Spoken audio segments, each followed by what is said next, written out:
What's up, everybody, and welcome to Touching Tornadoes. My name is Conrad, and how are you, buddy? Merry Christmas to you. Merry Christmas to you. It's Christmas time in the city.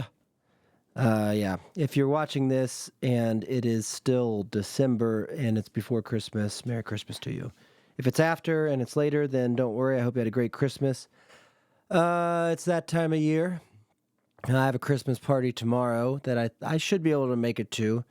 It's the annual family Christmas party, and it should be interesting this year. After a year of mental breakdowns and a spring full of mania, which is maybe what I'll title my next book, Spring Full of Mania.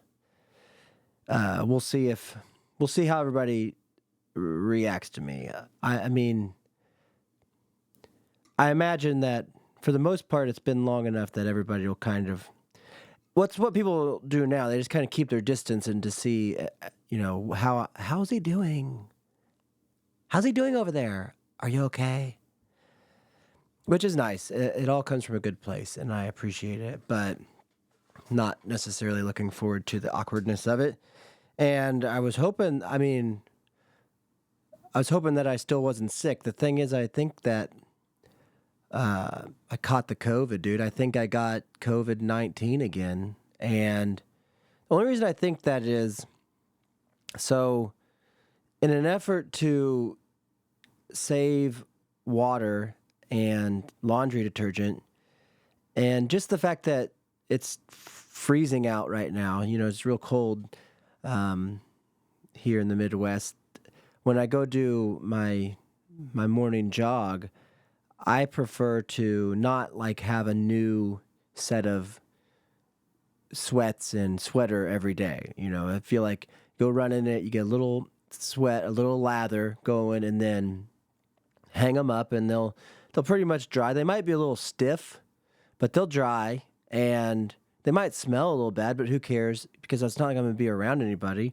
And then I'll just go run, and I'll leave them there for, a week is fine. Then you only have to wash the same clothes once a week, and you don't have like 5 hoodies and 5 pairs of sweats, and I don't even think I have 5 pairs of sweats, but you don't have them just filling up the laundry bucket, where you have like 4 outfit changes a day or something. So the problem with this is, even though it doesn't bother me that there's an aroma that will be part of, basically part of our bedroom, my wife and I's bedroom, there'll be a little bit of an aroma there from my clothes, and we're lucky enough to have a bathroom that's attached to our bedroom, but it's a real small bathroom.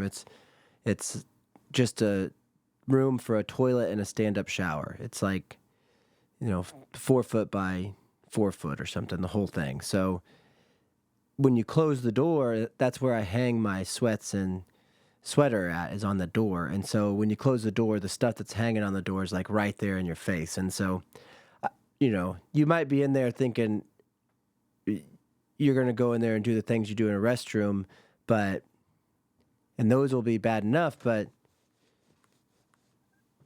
I feel like my wife's going to come down here and bother me. I hear her. She's expecting a phone call, so she'll be fine. She'll understand. Do the show. Do the show. So you'll be sitting there, and in your face is just this, 3 or 4 day old sweat, sweater that's just covered in sweat, whatever that smell is. And I can admit that it's noticeable, but again, it doesn't usually bother me when I'm going to go work out or go to work, really, even in it. So, I think I got COVID because I've been helping coach wrestling, and after the last tournament, I didn't feel real well. And I don't know if you've been to a youth wrestling tournament, but there's just hundreds of people in the stands, thousands of people, and nobody washes their hands. It's just disgusting. I mean, the sport is good for kids or people, I think. I enjoy the sport of wrestling, but the actual tournaments are just a mess of humanity. The worst parts of humanity exist in a gymnasium where a wrestling tournament's going on. And usually if you're not sick before you go to a youth wrestling tournament, you're going to be sick after in some way. So I started getting a stuffy nose and itchy throat and stuff after the tournament, but I was all right. Then I started getting the body aches and stuff like that. I was like, okay, maybe I'm coming down with something here. But I've been coaching, so Tuesday I had practice that night, and I walked over to the clothes that are hanging on the door by the bathroom, and I know that I only have a couple pairs of sweats, and I like to wear those to the wrestling thing, so I took one off that I was pretty sure, I hadn't been wearing those all week. I thought, like, maybe I hung these up earlier, and I haven't been running them all week, and I took a big old whiff of them, and they smelled fine. I didn't smell anything, and so I kind of folded them up, and when I did that, my wife was like, "Oh, put those in the dirty clothes," and why? They smell fine. I didn't say anything. I just put them on the bed there, and I was like, I'll wear these tonight, and I took the ones off that I had been wearing to go run that day and had been wearing all week, and I knew that those probably smelled pretty bad, so maybe I thought, well, maybe she's confused, and I hung them up on the door, and I got into the shower, and then I started,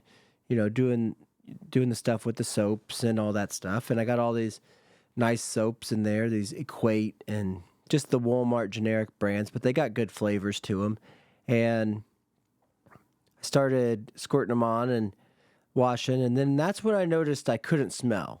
Like I was like, man, I wonder if this is. I couldn't smell any of the soaps, and which isn't, maybe it's like, well, maybe I'm just overthinking it. Maybe these lost their flavor or something. But then I started thinking, wait a minute, I haven't been feeling good. Then I can't smell.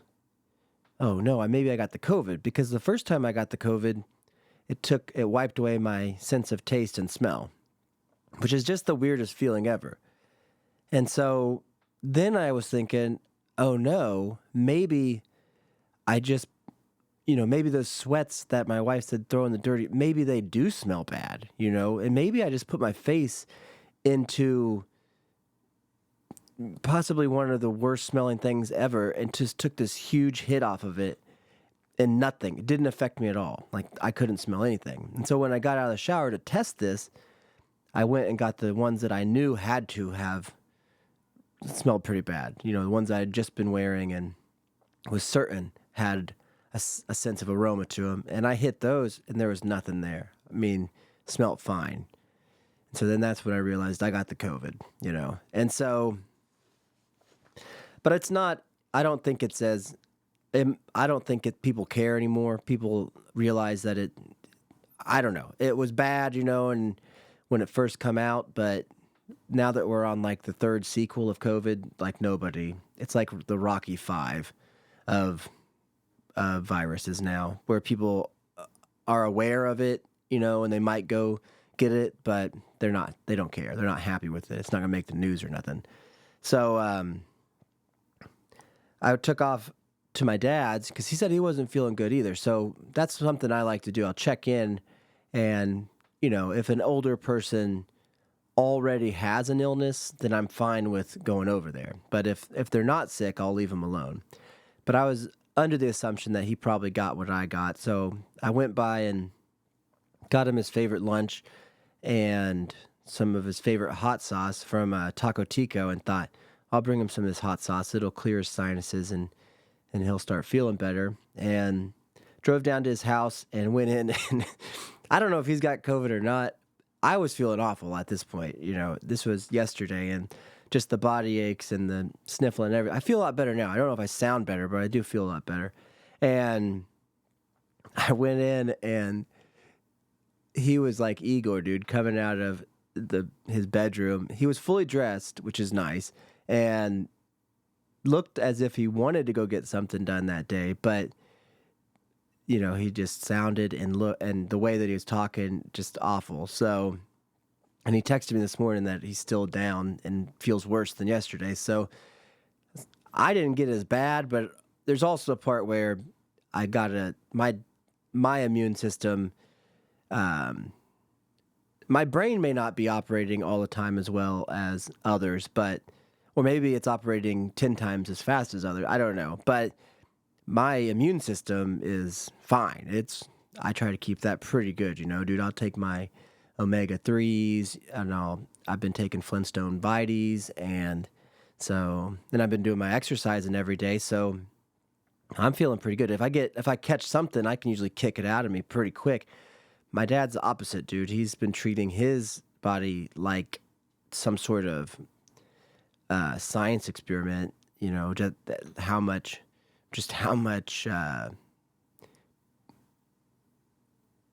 I don't know if he's trying to see how much liquor you can just put, in your body and still function, great, but he's doing good. He's doing better than he was, but his immune system's down.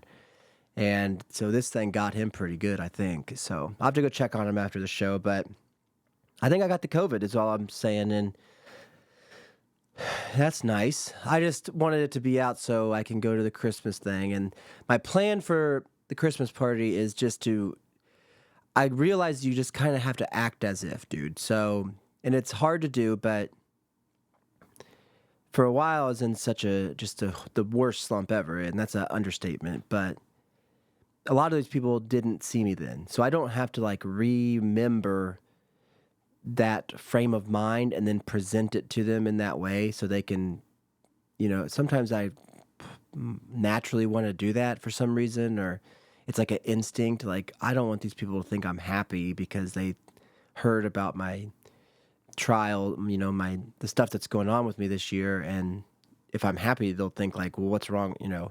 I have all these weird thoughts and double thinking about it. So, but lately I've been putting it to where no, my goal is I just need to get a flannel shirt and button it up and comb my hair. And if you wear flannel and jeans and you're Caucasian, actually, I think you could actually be any race, but especially if you're Caucasian.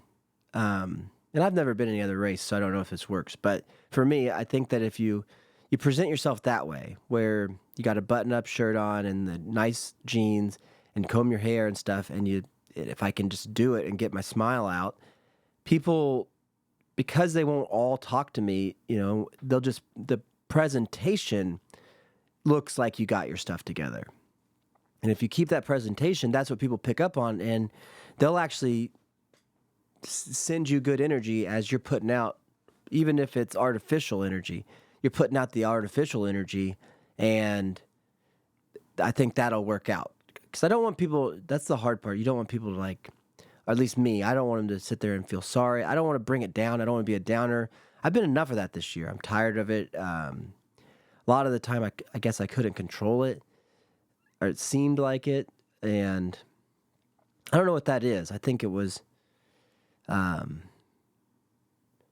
basically you just get this identity shift, and it takes a while to piece together the part of, once I got my diagnosis, first I was fine, but then it all kind of sunk in. Then I realized, oh no, there's a lot of behavior I wouldn't have acted like had I known that this maybe was affecting my brain or something. And then it makes you think well, then maybe what am I good at, or what am I? And it just really starts eating with you and playing with your head. Then they give you these medications, which are supposed to help, but it is kind of strange when they give you, you're having you're in this horrible place, coming down from this mania into this depression. I'd never even been in that before. And then so you get in this bad spot, then they give you medicine that may or may not cause you to have even more of those bad thoughts. It's like, we're going to give you this to help you with your negative thoughts and your thoughts of worthlessness, but there is a possibility that this medicine could cause more and more intense. So just let us know if that happens. It's like, yeah, I will. And they did. So I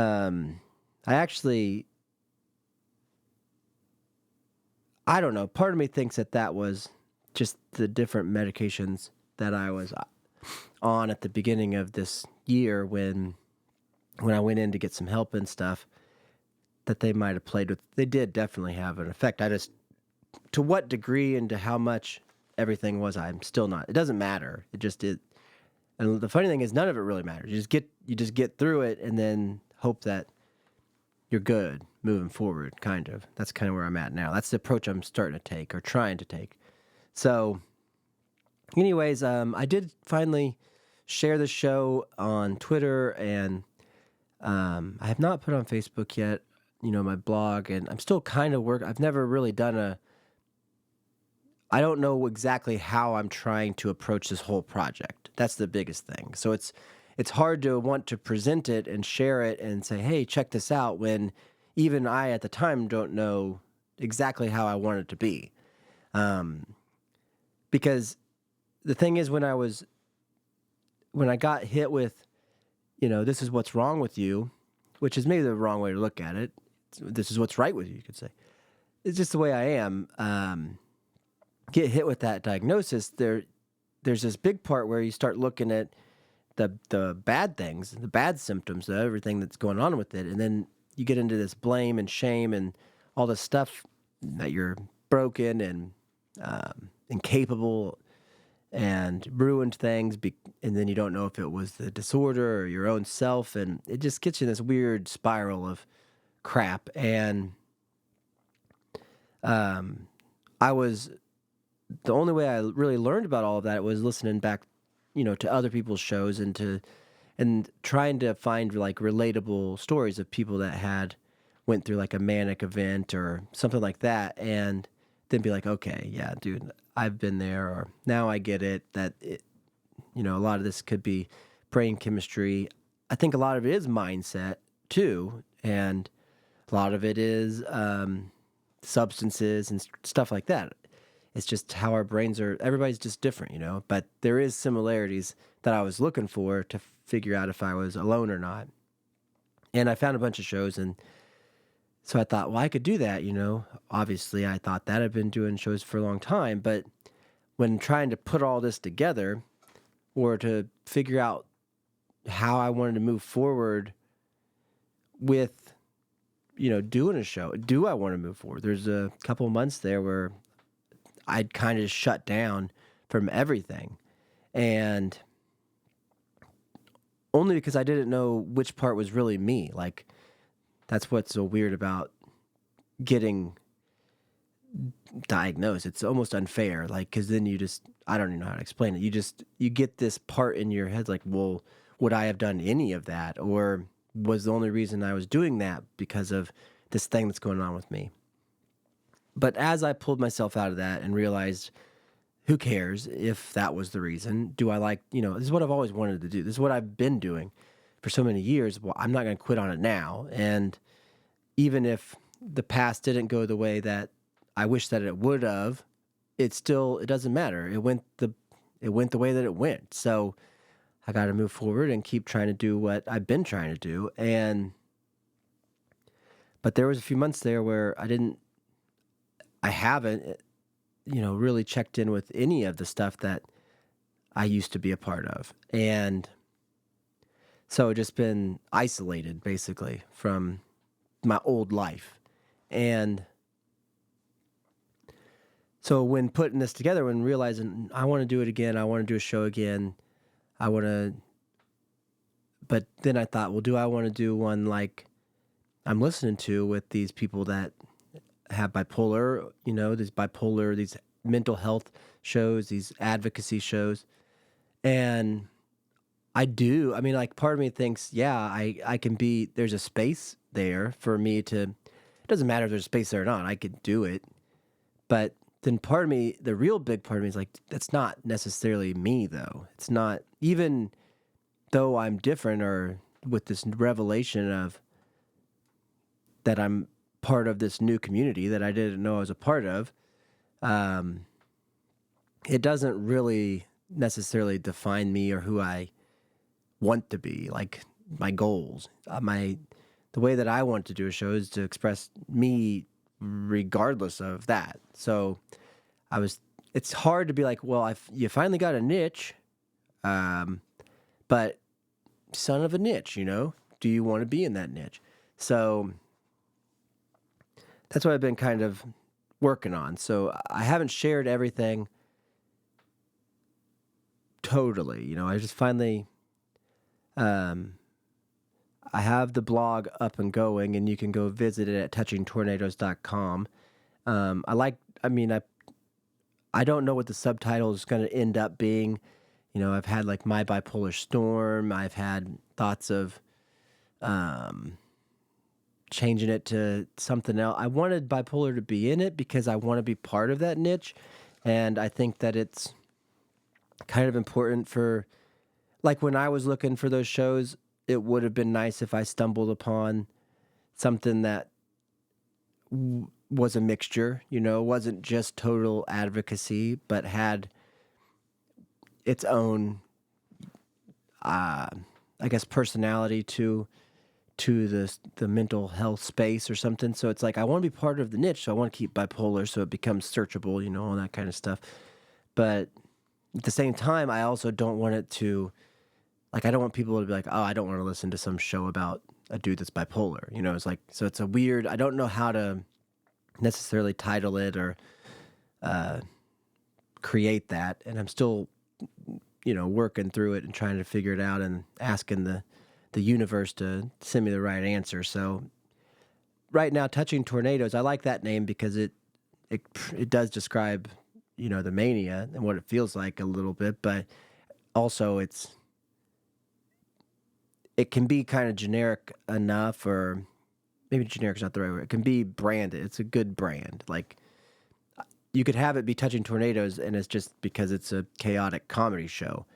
But so that's where I'm at. I'm just working on the subtitle, and I don't know how I want everything to be on the blog. The main part of it is the writing, but I think that there's opportunities that are out there that maybe I could do and be good at with public speaking and stuff like that. I've never done it, I did take a course on kind of like on being an advocate, on becoming a certified peer, like a certified peer therapist kind of thing, as somebody who has the disorder, but I haven't done anything. I'm just saying, I'm trying to, as always, overthink the whole thing. And then eventually you got to just kind of start. And that's where we're at now. So if you're checking in and you're like, oh, I don't know, don't be too judgy on everything right now, because it's not set in stone. And the biggest thing is I want to be able to do the show like I've always done, in a way that I've always done, because it's how I'm comfortable doing it. Just talking about, my stinky clothes and having COVID is something that I would want to talk about. But, I don't want to necessarily sit here and always have to talk or tie it into mental health, maybe. Or maybe I just don't want the pressure of thinking that I would have to do that. I don't know. So anyways, that's where my mind's kind of at on this whole project. So I guess moving forward, if you have listened to this episode, you'll kind of get what I'm trying. I think it'll all just kind of happen. It'll all explain itself as we go on. But because I got listeners and friends and stuff that do like the old show. It's like I don't want them to think that I'm not totally doing, I've given up on who I was, and I just changed into this mental health guy, But at the same time, it's like I did go through this insane past couple years and insane's the right word, and have had all these new experiences that, they've changed me or put changes in my life that, um, I want to talk about. So I don't know, but it'll all work out. It'll all mix together. So anyways, about all that, I did write the latest blog, and so I think what I want to do is take these episodes that I do, and then they'll probably get turned into like a blog post. I haven't figured out how to do that in a way that I totally like yet, but we'll see. We'll get it figured out. But my latest, I did write a post about I had to go to the facility. I had to go to a facility this summer, just because was having a hard time kind of with everything, getting my mind around everything, and just pretty stuck in a dark place. So we went to this place, and they take me to the funny farm, and I get to go hang out with the other people at the funny farm, basically. And I was there for like 4 or 5 days. And anyways, there was, in the blog post, I kind of talk about a horrible day that happened there, or one of the bad, give you an idea of that. But last night, though, because when this all happened, and then as it's been in the rearview mirror, and I've been doing all the things I can do, and I'm making all the changes that I can make since then, whether it be going to therapy or a lot of, more than even that, just a lot of reading and education on my own time of just trying to find my place, where I'm at, who I am, what I can do, what I want to do, just all these different things. And a big part of that whole process too, since I went there this summer, and coming back, and all of the consequences of everything, is that I got 2 kids. I got a wife and 2 kids. That this was a shock. One, they had to live through the mania part, where dad's just this energetic, overly energetic madman, and then they see this drop off, and all of a sudden their dad's getting taken to rush to the funny farm, and then I'm just totally not myself, totally depressed, and think I can't do anything, and that's never been me. So it's like this been pretty bad, for younger people to be around, and I guess it's just so different. It's just been they've had to go through all that with me, and it sucks. That's the sucky thing.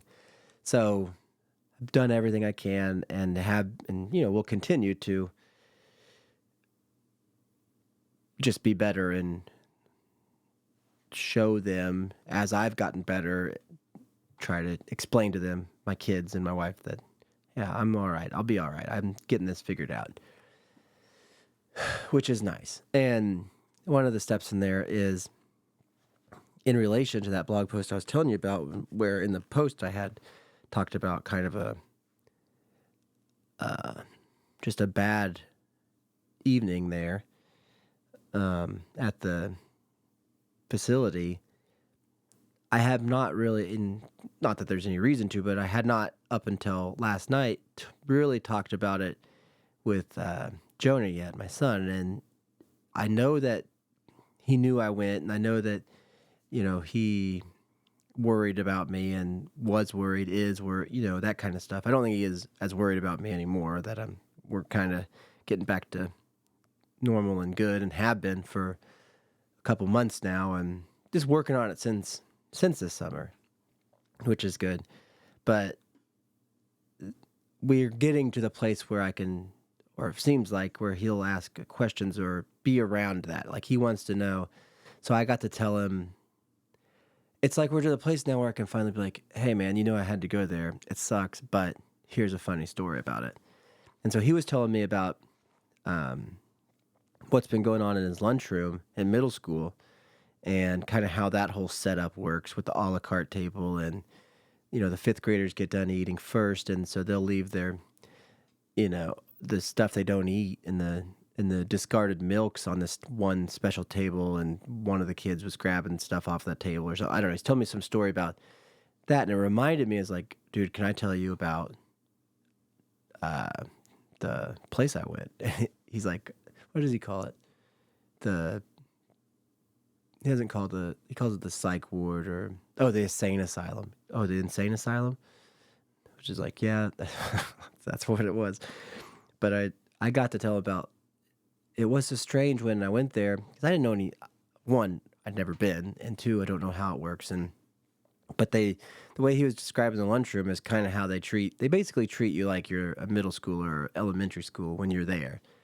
And I know it's to keep everybody safe and orderly and all that stuff, but it's still kind of, it feels, it can be like, I'm not a kid, And I know that's not the point. And at the time, I wasn't looking to push back. I just was telling him that it reminded me of like, yeah, dude, I didn't know what you could do. Like, I didn't understand how the lunch worked. Like, they took you up there and gave you a lunch tray and you walked through the line. But I was like, I had been overhearing other patients that were there, and all of those have their own unique afflictions that got them at the asylum. So it's like I'm keeping my head on a swivel, wondering like what's going on with that guy's got this going on, and this guy's got that going on, and this lady's doing her thing.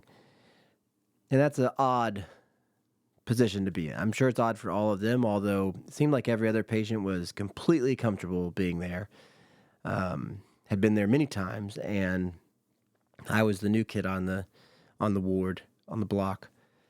And so I didn't know, I'd heard them talking about like how expensive, I didn't know if we had to buy lunch. I didn't know if they're going to bill me and it's like $100. So I didn't want to eat anything. And I just get like the littlest I could get and go sit down and eat it. And I just noticed all these people piling stuff. I was telling Jonah that there was this one guy there, really the only guy I talked to, or he talked to me probably is a better way to put it. But one day I was sitting, because there was nowhere else, I went and sat by him, and the celebrity he most resembles would be like Professor Snape from Harry Potter.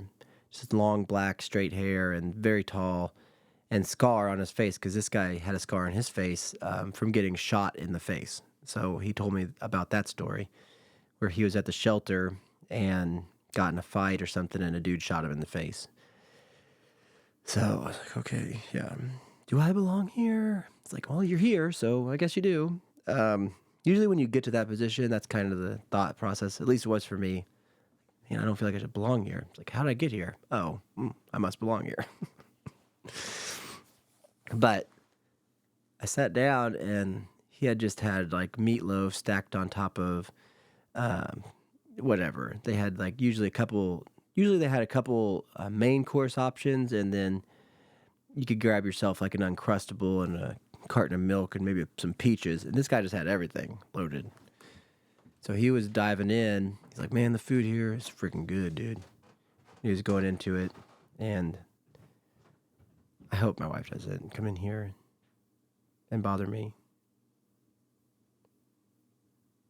Surely she won't. What are you doing?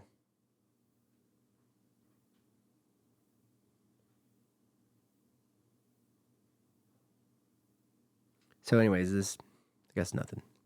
No answer. I sat across from him, and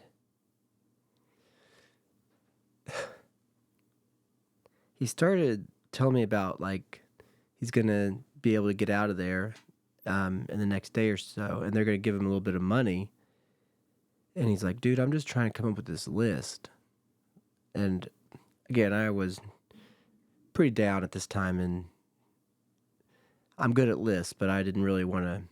It's like, okay, it's like I was wondering if you could help me with this list. I just some stuff I might need. It's like, need for what? He's like, just want to get out of here. I think I'm gonna be going out to the woods. I'm gonna go live in the woods, man. I was like, all right. Well, what do you got on your list? Let me see your list. He's like, well, right now, I got a tarp. I'll use that as like my house, and machete. And that's it. And I was like, you might need, what do you, he's like, well, I got the machete. I can, use it. They're actually pretty good for a lot of things. Hunting, cutting down brush, making your bed, making your area. Can hide them easy. Like, oh, okay. And then I got a tarp. I was like, well, you might need a little bit more than that if you're going to, how long are you going to be out in the woods? Like, I'll just stay there this summer.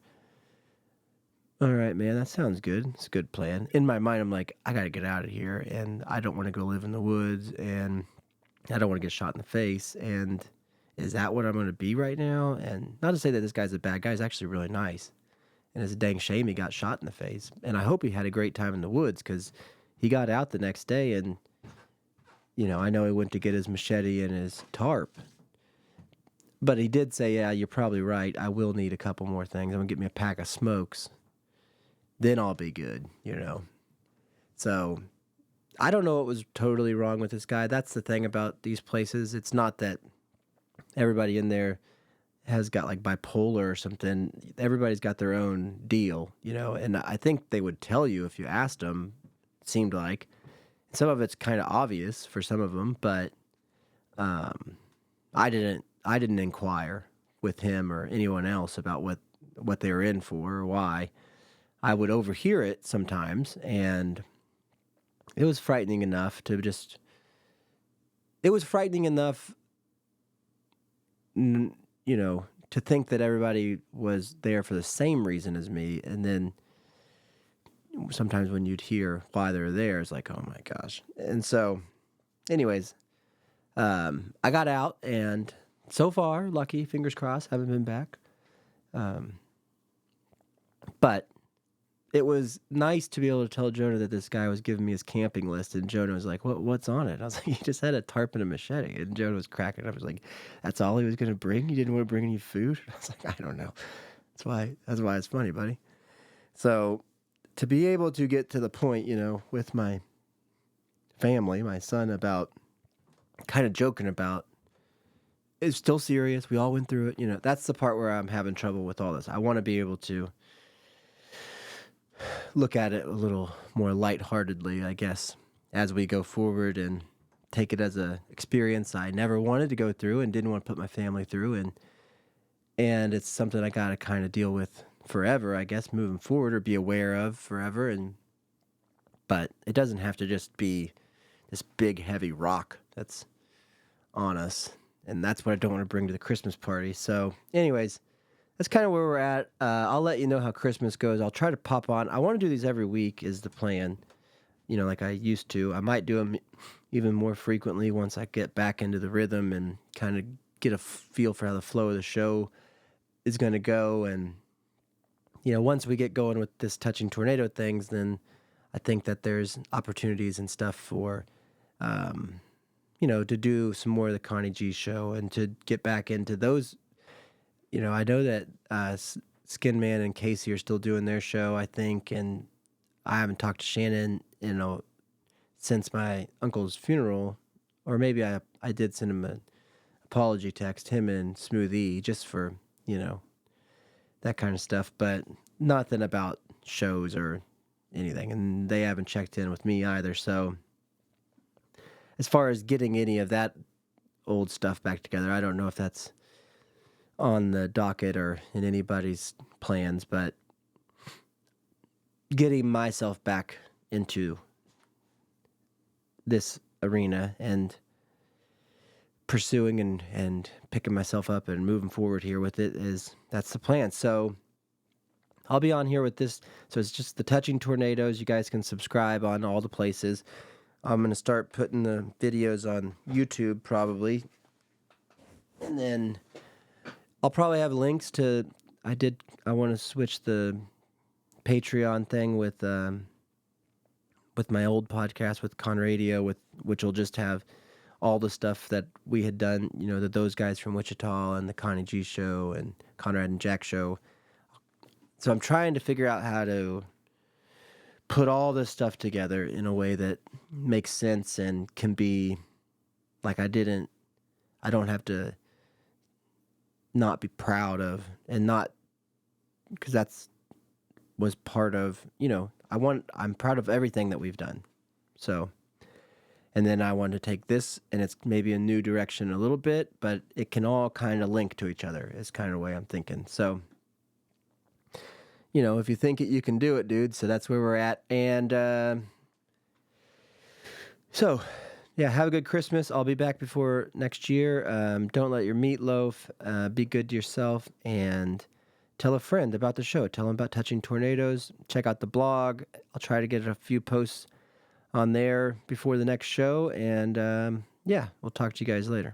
So, peace.